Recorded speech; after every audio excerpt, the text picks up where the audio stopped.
is Matthew DeVell. I'm the President of International Suicide Prevention.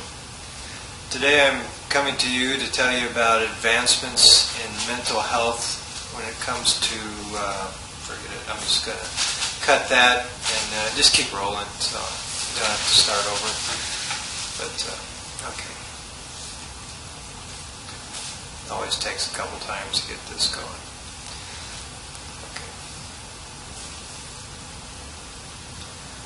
Hello, my name is Matthew DeVell. I'm the President of International Suicide Prevention, a 501c3 nonprofit public charity. Today I'm bringing you good news about a new procedure for the suicidal. It's called 4-phase. I'm going to be explaining how it works, what it does, and how it can help you. The first part of 4-phase is the what exactly does it do?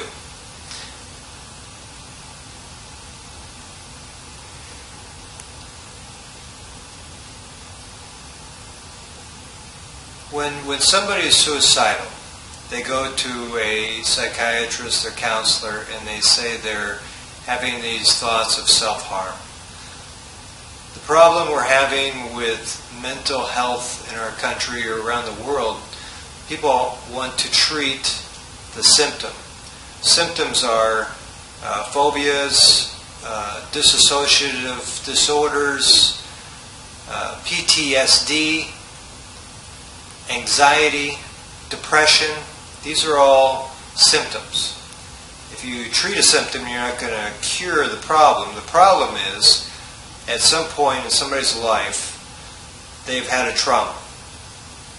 Trauma is any situation or event that's occurred that's outside the scope of their normal life experiences. Anyone can experience a trauma. Generally, our lives are built on traumas. I'm going to take a break there and I'm going to start another phase here of what I'm explaining, because I'm probably going to cut part of that out, what I just said. Okay.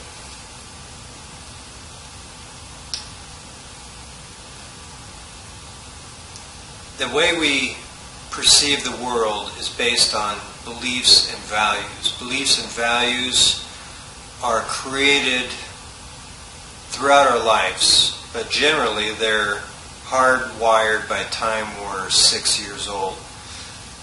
Now, can we create new beliefs and new values? Of course we can. Can we get rid of the old ones? Of course we can. That's where 4-phase comes in, because we take advantage of a naturally occurring phenomena. The reason that we have beliefs and values are an instinctual, I got to say this correctly. The problem with what I'm saying is I got to make sure everything's said correctly, because I get critiqued on, that word is not correct. So I got to say these things. As far as psychiatrists listening, I got to make sure I use the right terminology for it. Then that's why it sounds like I'm. Yeah, there's a lot of analytical people out there, so I got to make sure I say things correctly. Okay.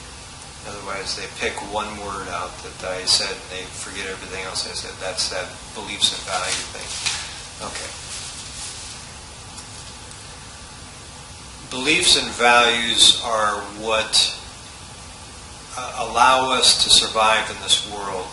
A belief, a value or a belief would be that fire can hurt you. And the way that belief is created is through experience or the imagination. The imagination is watching somebody else burn themselves, and you're basically creating a scenario in your own mind, what would happen to you if you burned yourself. And the other is you actually burn yourself and you know this is painful and I don't want to do that again. All human decision making is based on two possible outcomes. Either we're avoiding pain or we're seeking pleasure as a possible outcome. with that in mind, when you have a trauma, you will automatically, instinctually know that that's pain. And you do anything you can to avoid that pain or any reoccurrence of the memory of that pain that you've had in the past. And that could be anything from the sounds, the taste, the touch, okay, that TV threw me off. It went blue screen. It's like, why did that do that? So, it's okay. This distracted me. Okay, so I'll go back to where I was at. All decision human making.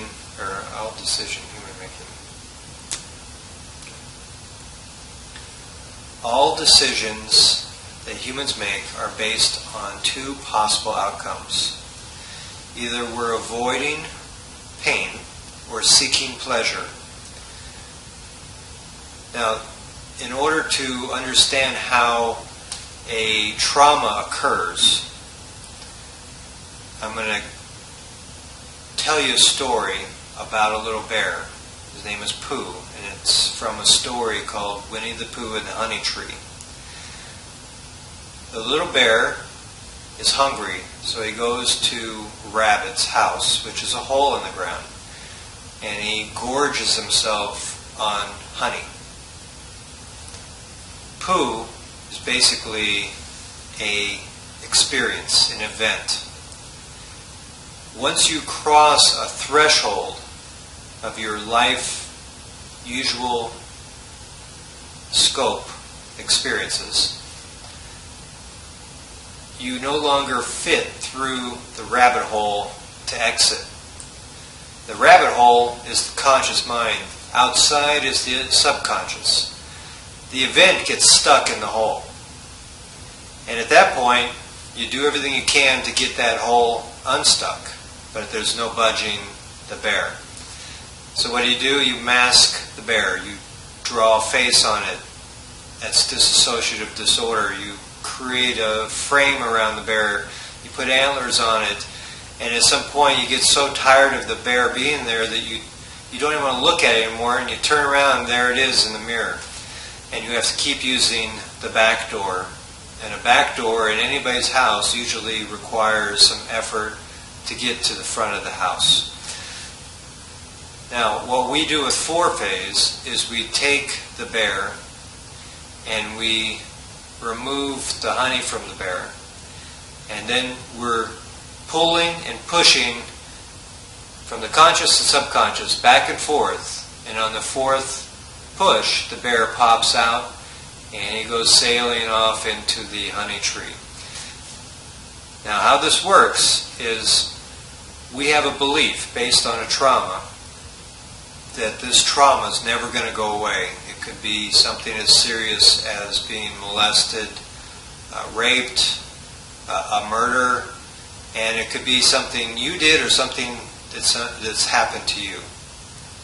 Now, the way we deal with this is there's a naturally occurring phenomena that takes place when somebody changes a belief system.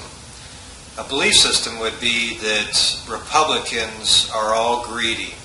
That's a belief system that somehow you develop this based on your environment or life experience. And it's so hard that you have no other way to believe that there's any other possible option. And then one day you meet somebody and he's a nice guy and he goes out and he's always charitable, and you witness this. And then one day you find out he's Republican. And your values and beliefs change at that point. Now, this is a naturally occurring phenomenon so that you can adjust to situations and circumstances in this world. It's a survival skill that we learn. So what we do, though, is we take a trauma and we change four aspects of that trauma in your imagination, which phases you between the conscious and subconscious. And what occurs is the components of the memory break down. And we're going to go into the four-phase procedure here in a moment. So, how long does it take? That was a good take. I like that one. And then I'm going to go into four-phase now, and I'm going to. I had to use a metaphor of Winnie the Pooh so people understood what happens when a memory gets stuck. Okay. We're going to go and we're going to do this four-phase. Okay.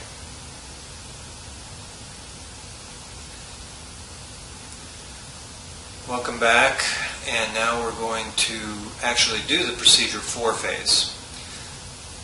The first question you have to ask yourself or somebody else in order for this to work is not why are you depressed, having anxiety, PTSD, or suicidal thoughts. The question you have to ask yourself or somebody else is how long have you felt this way?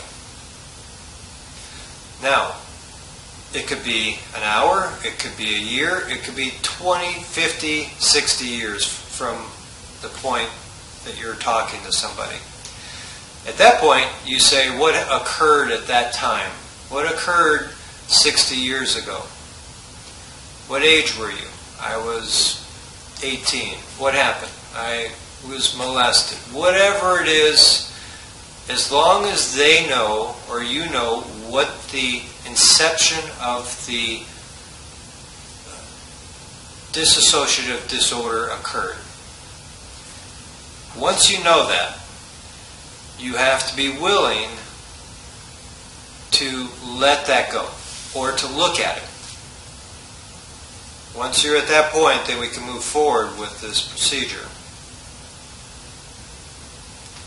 And before we do the procedure, which is very simple, simplistic, because when people are suicidal or depressed, their thinking process slows down and they're unable to process advanced thinking processes.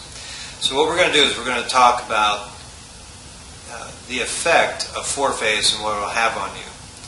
We're driven, motivated in life to avoid pain and seek pleasure. Now you're here at the site because you're experiencing some pain. And what we want to do is we want to remove that pain.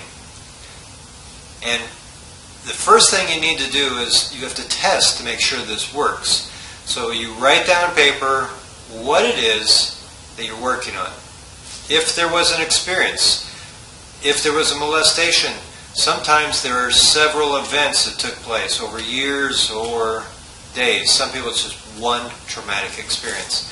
So first thing you need to do is write down, not in a paragraph, just very simply, this day, this year, this occurred, period. You know the whole experience. You don't need to relive it. Just at this point, just write down the experience or the experiences. Secondly, you need to write down the intensity level. If it's a 10, you're ready to kill yourself. If it's a 5, you've suffered from depression for years and you've learned to deal with it, but now you just want to get rid of this. You want to move on with your life. So whatever the intensity levels, you need to write it down. And then you need to say, how long, what is the reoccurrence of this experience? How often do you think about it? Is it all the time? Is it hourly? Is it weekly? Is it monthly? Whatever it is, you need to write it down. And put that to the side, because that's your test. That's your litmus test for this procedure to work. Now, once we do the procedure, you're going to have amnesia. It creates what it does. Anything that we have in our lives that we can recall, from the meal we had last week to how to ride a bicycle, is based on one thing only: the emotional experience, the level of intensity we had to that experience. The components of a memory are your sensory, your vision, your audio, your taste, your touch, and your smell. Those are the core sensory memories. They're hardwired into our brain and can be accessed at any point and you can recall any experience in your life in a state of hypnosis based on those sensories. Now, what's attached to those sensories are the emotion. The emotion is separate. It is actually stored in this part of your brain. The sensory data is stored up into your frontal lobe here. In between is your intensity. What we're going to do with four-phase is remove the intensity. And how we do this is we're going to do the procedure now. So I'm going to talk about the procedure, and then we're going to be done as far as that goes, and I'm going to beg for money.